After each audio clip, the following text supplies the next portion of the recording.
Me gustaría saber todos ellos cuántos son los sueldos que pagan a sus propios médicos, ¿no? De sus municipios, de sus provincias.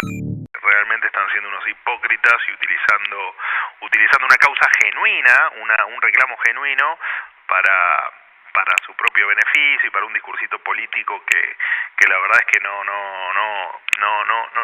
compatible con nosotros.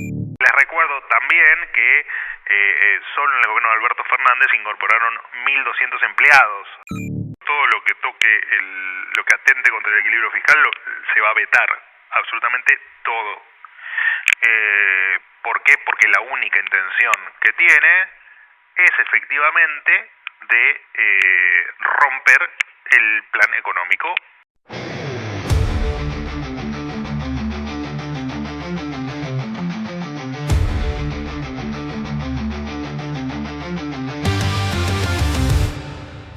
Mucha actualidad, mucha información en el día de hoy.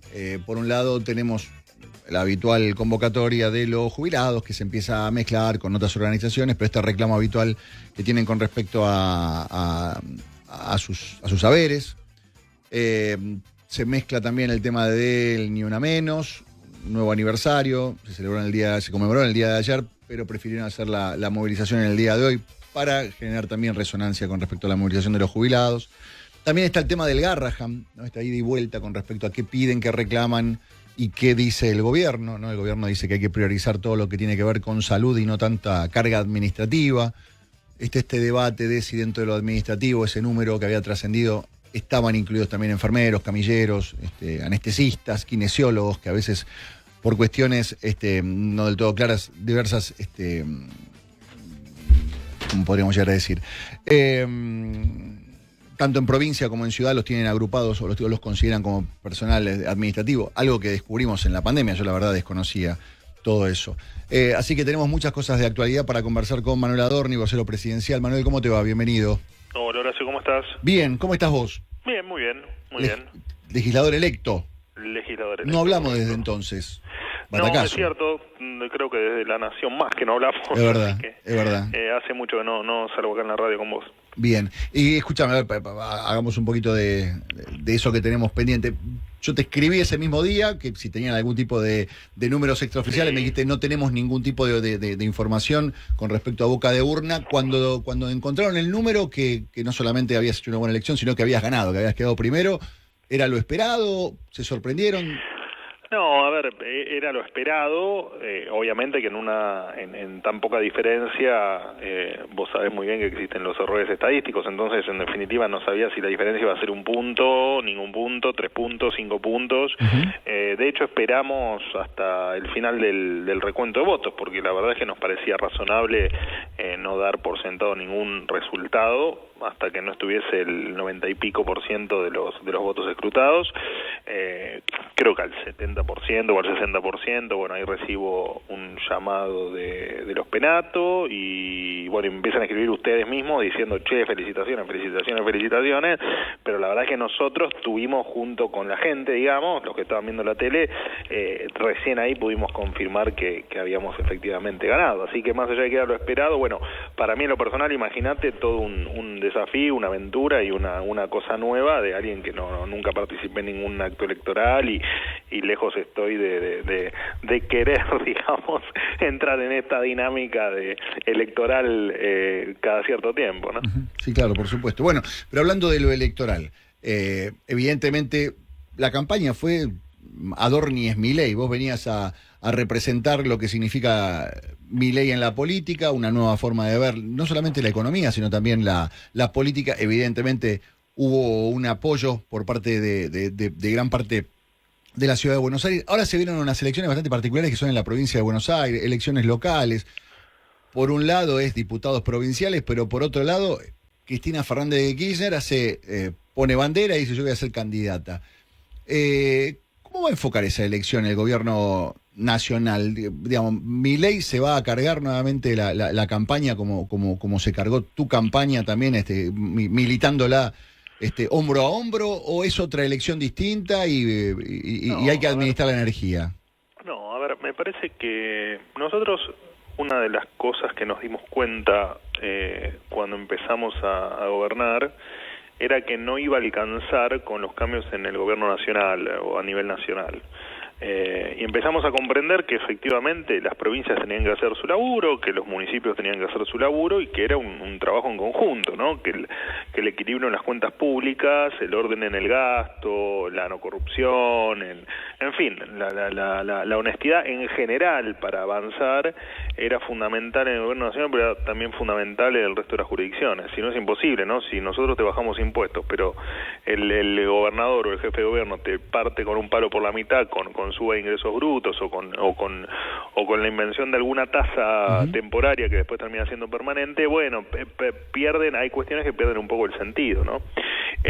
Y bueno, y estas elecciones en definitiva, mientras que en las últimas elecciones a presidente, donde Javier Milei se consagra presidente, eran en base a promesas y a un modelo, si se quiere, que no se estaba aplicando, estas elecciones en la ciudad de Buenos Aires, sea en la provincia de Buenos Aires o sea en octubre a nivel nacional, es simplemente marcar lo que fuimos haciendo, que cumplimos con lo que en campaña se dijo, o con lo que cumplimos con lo que el presidente dijo en campaña, y que efectivamente lo que dijimos que iba a funcionar, funcionó. Falta un montón para adelante, un montón por hacer, eso sin lugar a dudas, pero no es que cada elección es diferente, digo, todas las elecciones es marcar cuál es el rumbo, hacia dónde vamos, y que eso efectivamente queremos que llegue a cada rincón de la Argentina, no es ni más ni menos que eso, y en tal caso el presidente se puso a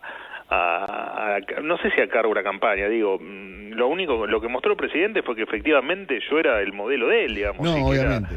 No, el presidente mostró compromiso, viste que hay presidentes que pueden mostrar, sí, no, hay elecciones mostró compromiso. Con una elección en definitiva incierta, sí. O sea, sin ningún tipo de mezquindad o de juego de ver a ver si es ganador, entonces voy y lo apoyo, si no, la verdad que absolutamente, no desinteresadamente, sino que en pos de las ideas y lo que venimos haciendo, y lo va a hacer en provincia, y lo va a hacer en cada lugar que él lo considere, porque ya te digo, esta es una batalla de todos y en todos lados.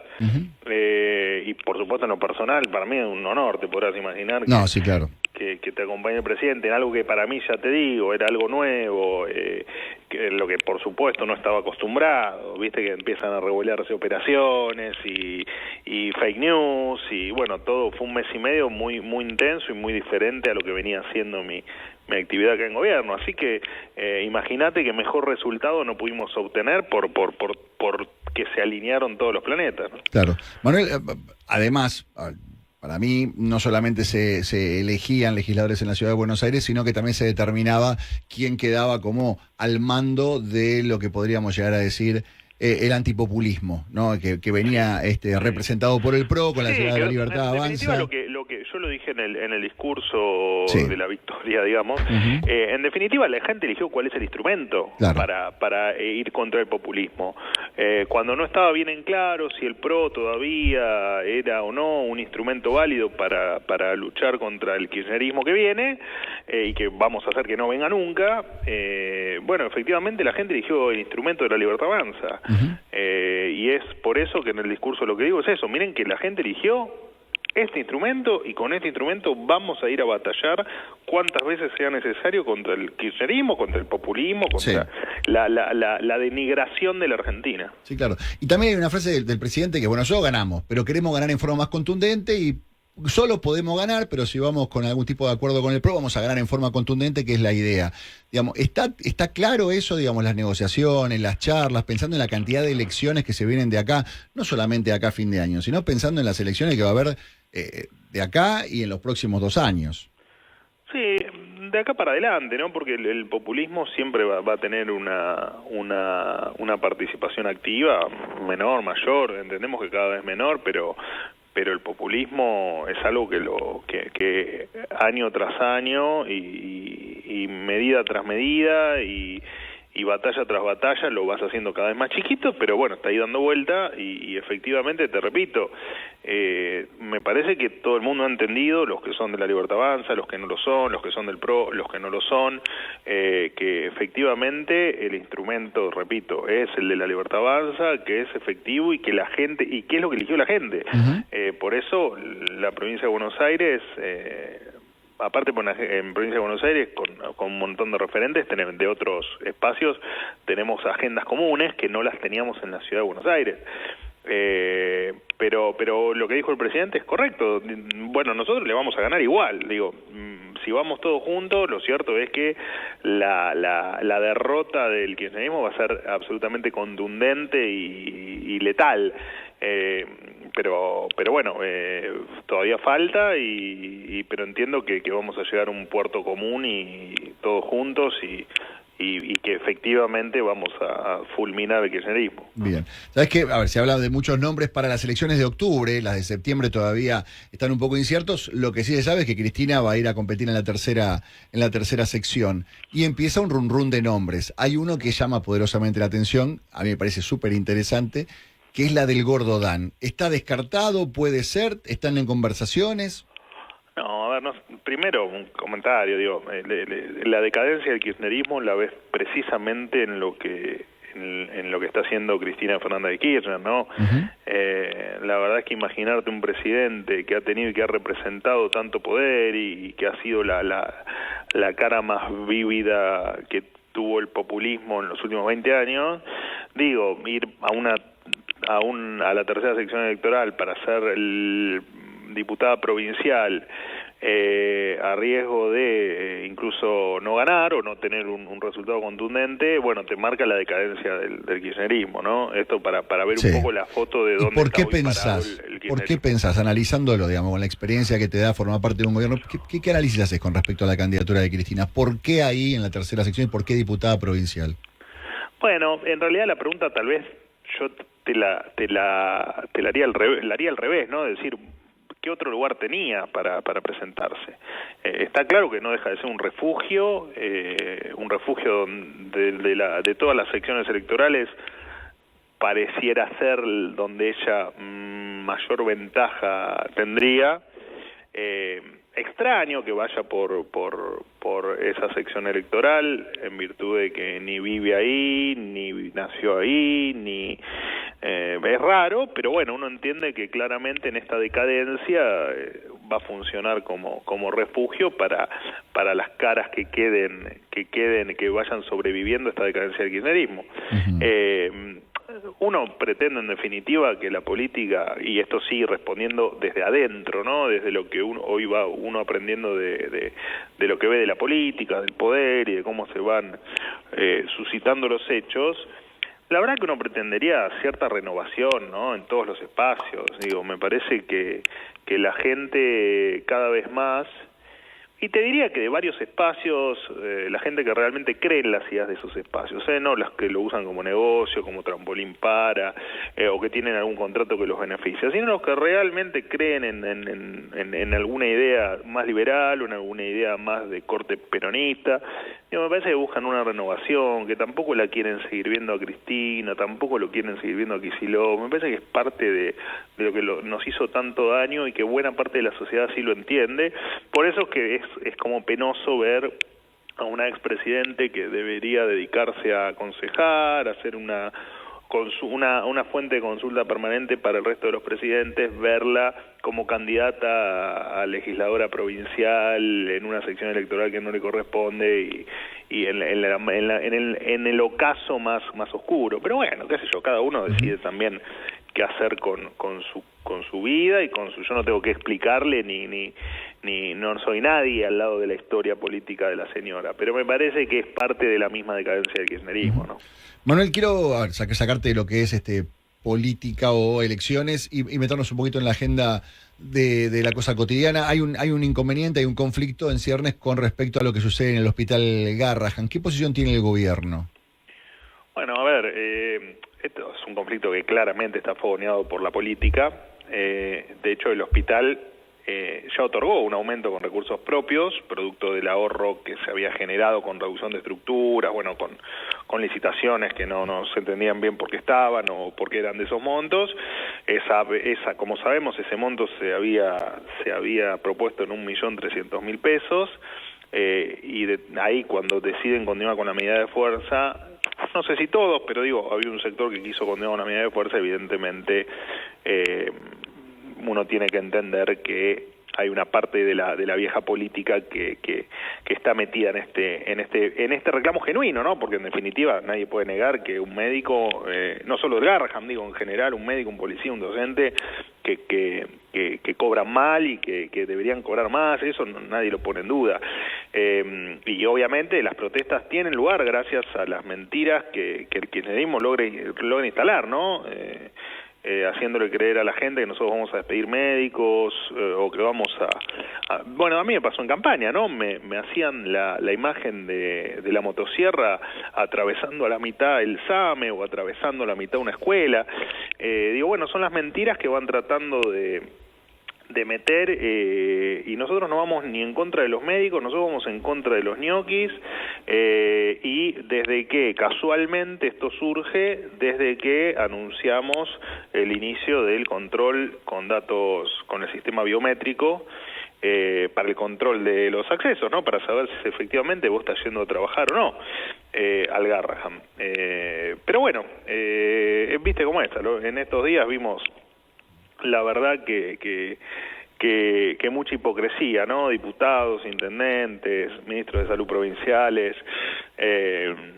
Me gustaría saber todos ellos cuántos son los sueldos que pagan a sus propios médicos, ¿no? De sus municipios, de sus provincias, para ver si realmente están siendo unos hipócritas y utilizando una causa genuina, un reclamo genuino para su propio beneficio y para un discursito político que la verdad es que no es compatible con nosotros, y nos gustaría que dejen de mentirle a la gente. Y les recuerdo también que solo en el gobierno de Alberto Fernández incorporaron 1.200 empleados al Garrahan. Bueno, me gustaría también saber si eso tiene alguna correlación con el servicio y con cuánto esto ha mejorado o no el servicio del Garrahan en los años de Alberto Fernández, ¿no? Pero bueno, es como todo, ¿no? Lamentamos mucho que causas nobles o que reclamos que uno puede suponer justos los use la vieja política para hacerse propaganda y para tratar de rapiñar en el futuro algún voto de más.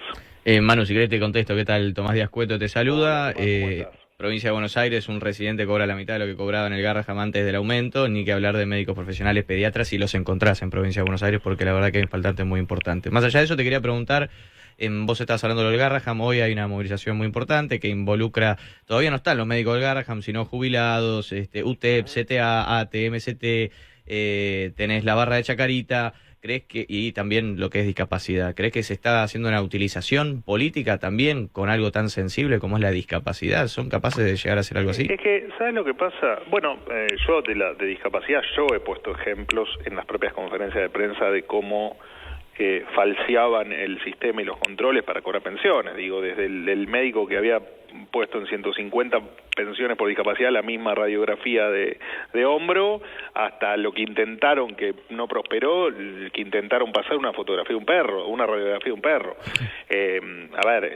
Obviamente que las causas nobles, ¿por qué las causas nobles se utilizan políticamente? Bueno, básicamente porque las usan políticamente para crear cargos, kioscos, regulaciones estúpidas, para poner cursos de género donde se te cante y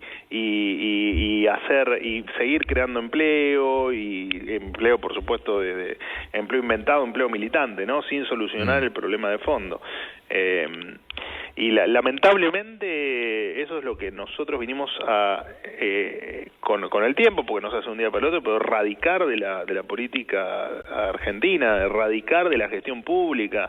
Digo, entender que la cosa pública que el peso del contribuyente, que en definitiva es lo que sostiene la cosa pública, hay que defenderlo a muerte. Digo, pero ¿qué hace un barra brava en una marcha de jubilados? ¿Qué hace en una marcha de jubilados un pibe con un tapado la cara tirándole piedras a la policía? Porque la verdad que no se entiende bien qué es lo que pretenden. Digo, el reclamo es genuino. Ahora, que detrás de ello, cuando además fueron los responsables de que hoy las jubilaciones no sean el doble, porque te recuerdo que esta gente que tira piedras, tanto fuera del Congreso como adentro del Congreso, porque hoy lo que van a intentar hacer va a ser tirar piedras al plan económico desde una banca legislativa, pero esta gente lo que son tan hipócritas que no cuentan que gracias a toda la gente que jubilaron sin aportes y con moratoria, durante tantos años, destruyeron al jubilado que sí había aportado. Entonces, pero porque son hipócritas y la hipocresía con el tiempo, de hecho la hipocresía ya no la votó en el 2023, no la votó en la Ciudad de Buenos Aires esta vez, y no la va a votar ni en Provincia de Buenos Aires ni la va a votar en Nación, porque son unos hipócritas y porque son responsables de la decadencia argentina en los últimos 20 años, en jubilaciones, en los hospitales, en los sueldos de los policías, en los sueldos de los maestros.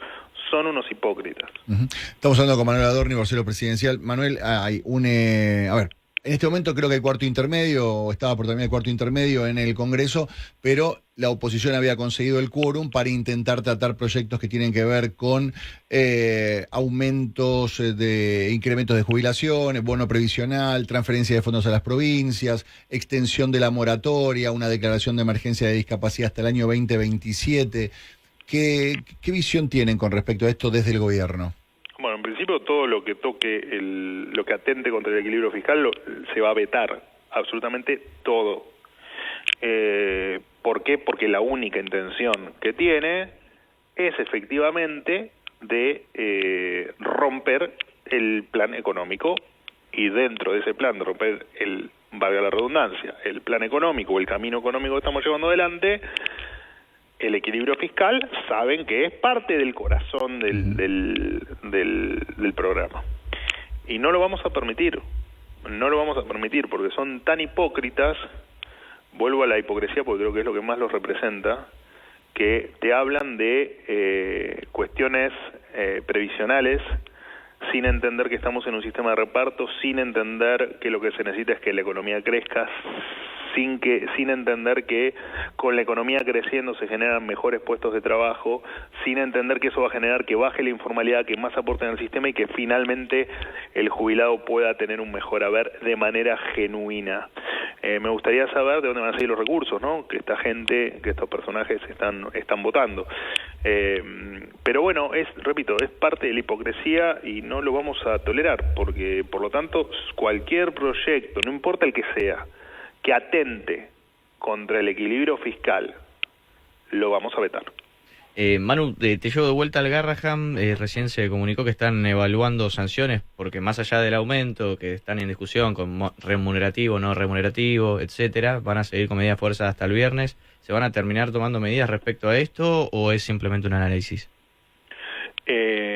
Con respecto a que, perdóname. Con respecto a, por ejemplo, descuentos por el día por ausencia o la posibilidad de que se pierda la categorización. Toda sanción o cuestión que pueda haber detrás del incumplimiento de las funciones que atañen a cada uno de los empleados del Garraham, de todo se les avisa y de todo son conscientes de que puede ocurrir, en tanto y en cuanto incumplan la norma.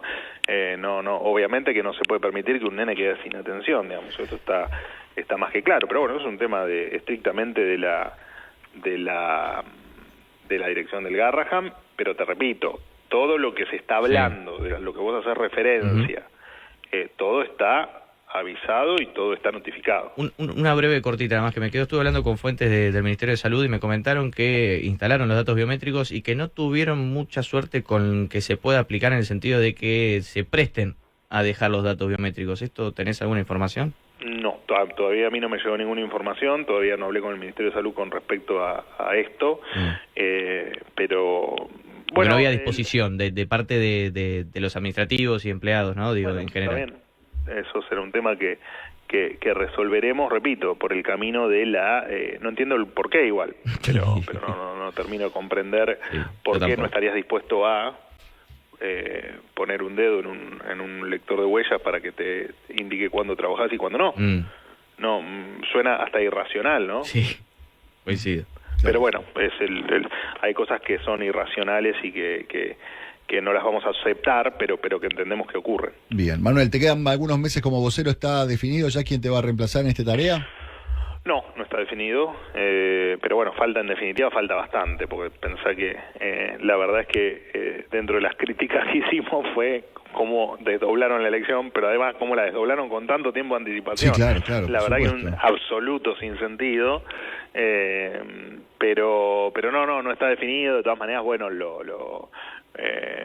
cuando se defina, supongo que yo seré el mismo quien anuncie mi propio reemplazante, más en un caso único, pero efectivamente lo anunciaré yo, pero pensá que faltan como 6 meses. Sí, no, falta un montón, hasta que asumís en diciembre, así que falta un montón todavía. Hasta el 9 de diciembre, como digo yo, después no sé si jurídicamente es a partir del 9, del 10 o del 1, pero bueno, sobre el final haremos los anuncios. Bien, para terminar, ¿qué pasa con los acreditados? ¿Cuándo se preguntó quién iba a reemplazar un vocero? No, nunca, pero bueno, pocas veces hubo un vocero con tanto protagonismo. Mal de mí, pero... Claro, pocas veces hubo un vocero con tanto protagonismo. Había voceros que no hablaban, acordate de eso. Había voceros que no hablaban, es cierto. También es cierto que había muchos ministros que muchas veces auspiciaban de voceros. Sí. Desde Corach, digamos, como ministro del Interior, hasta después algunos jefes de gabinete fueron haciendo voceros. Y bueno, Cerruti tenía protagonismo. Sí, Cerruti hablaba. Podía no gustarte, digamos, claro. o podías considerar que lo que estaba diciendo era inconsistente o rayaba la estupidez, pero era... Claro, hablar no significa responder, digamos, también. Hablar no significa, estamos de acuerdo. Hablar no significa responder. No, y te quiero preguntar la última, que tiene que ver con algunas versiones que indican este cambio de protocolo en la acreditación, quiénes van a ir, reglas de etiqueta para llegar a los acreditados en la conferencia de prensa que vos das, la incorporación de periodistas, podríamos llegar a decir, alternativos o de las nuevas tecnologías. ¿En qué quedó todo eso? ¿Qué sí y qué no de todo lo que se estuvo diciendo? Bueno, se estuvo diciendo de todo. A ciencia cierta no cambia demasiado. La verdad es que una vez por año los periodistas debían reacreditarse, cosa que entiendo que no se hacía. El año pasado hicimos una nueva resolución que generó el mismo ruido que genera esta, y les dije, miren que no va a cambiar en nada, cosa que fue así. Ahora se puso algún parámetro adicional en términos de orden de la sala, no de donde trabajan ellos en la sala de peritas, sino de la sala de conferencias, de tener vestimenta. En realidad todos dijeron formal, yo todavía no hice el anexo con el cómo se tienen que vestir, pero no es ni más ni menos que vestirse de manera correcta ante una sala donde puedo estar yo, pero también puede estar el presidente de la Nación, o puede estar el presidente de los Estados Unidos, no sé, digamos, o cualquier otra persona relevante. Consideramos que además tiene que haber que no se pueden pelear entre ellos, que no puede haber maltrato entre ellos. Hay un reglamento que antes era tácito, que no existía y que ahora decidimos formalizarlo, pero en definitiva no va a haber demasiado cambio. Pedimos que los medios que se acrediten tengan cierto alcance, y hay que entender que las acreditaciones no son de los periodistas, son de los medios de comunicación. Nosotros no podemos acreditarte a vos, Horacio Cavac, o a Tomás Díaz Cueto. Nosotros podemos acreditar a La Nación Más, y que La Nación Más en tal caso te acredite a vos, pero la acreditación es de La Nación Más, o de la radio, o del medio. ¿Por qué te digo esto? Porque en definitiva lo que uno tiene que buscar es que esas acreditaciones las tengan medios que tengan un alcance nacional o un alcance grande y que tengan audiencia. Claro. ¿Pero por qué? Porque yo no las conferencias o el estar en Casa Rosada no es para ellos. Es para que del otro lado la información llegue, digamos, al ciudadano. Y entonces ahí hay como una confusión, digamos, de bueno, pero mi medio tiene 2 oyentes. Por ahí me pasa que si no me das la acreditación, bueno, no sé qué voy a hacer. Bueno, pero eso no es un tema que le competa a la Casa Rosada, o al gobierno. Claro. Pero es simplemente una cuestión de orden. No sé por qué cada vez que planteamos un cambio en la reglamentación se arma tanto ruido, porque la verdad es que, y aparte yo tengo una excelente relación con prácticamente todos los periodistas acreditados, charlo todos los días con ellos, fuera del micrófono, ¿no? Por supuesto.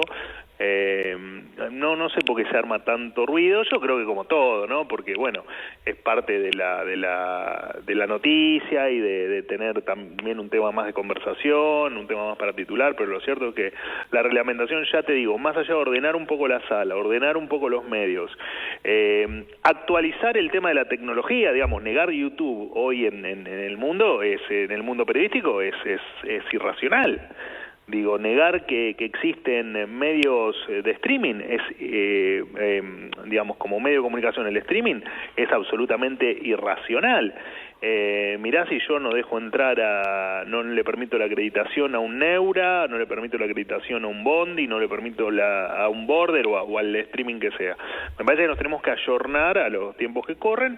Entiendo que el periodismo más tradicional o más aferrado al medio tradicional no le guste o no lo quiera o no le convenga, pero lamentablemente hay que irse adaptando a los tiempos que corren. Sí, claro. ¿Qué voy a hacer? Y eso me pasaría a mí cuando estaba en el medio, me pasaba lo mismo, te vas adaptando, viste, a las nuevas tecnologías, así que no hay nada de qué preocuparse ni nada que cambie. Por eso me da bronca cuando dicen el dictador Adorni. La verdad es que acá sigue todo igual. Te pedimos que no se peleen en la sala, un poco más de presencia, que no hagan ruido cuando hay alguien hablando en el micrófono y nada más, digamos, y que los medios sean relevantes, no mucho, y que el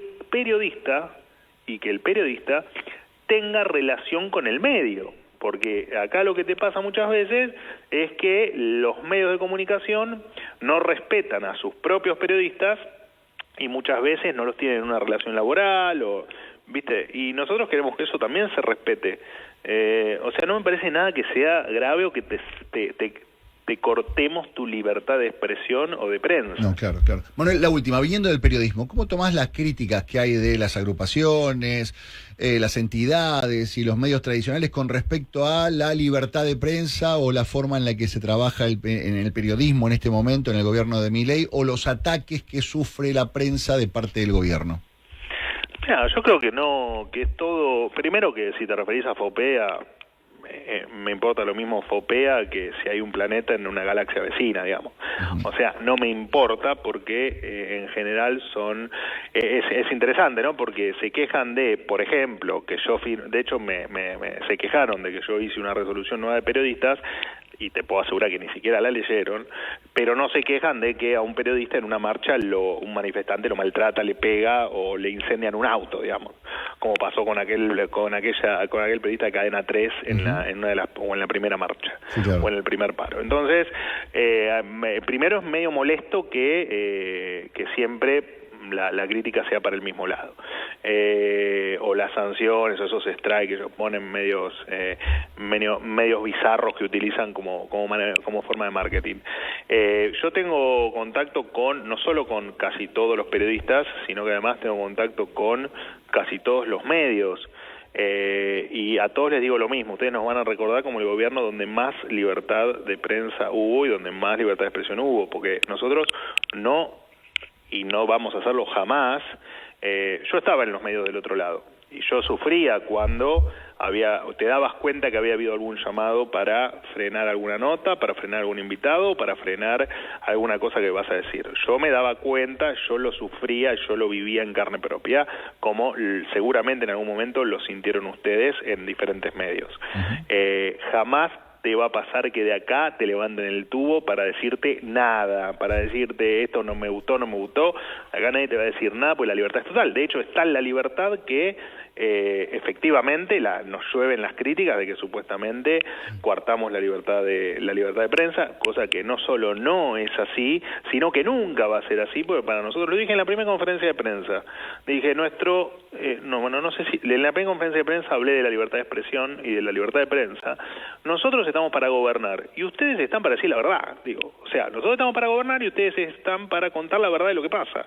Y en esa relación vamos a estar siempre bárbaro. Después, si vos tenés un mal periodista o tenés aparte, a mí me ha pasado que han mentido periodistas que uno podría considerar, digamos, de primera línea, y cuando vos empezás a decirle a otros periodistas, este compañero tuyo, este colega tuyo mintió porque dijo, por ejemplo, que yo no iba a ir al debate, y nadie te lo reconoce como una mentira. Bueno, se equivocó, ese día tuvo un mal día, estaba distraído.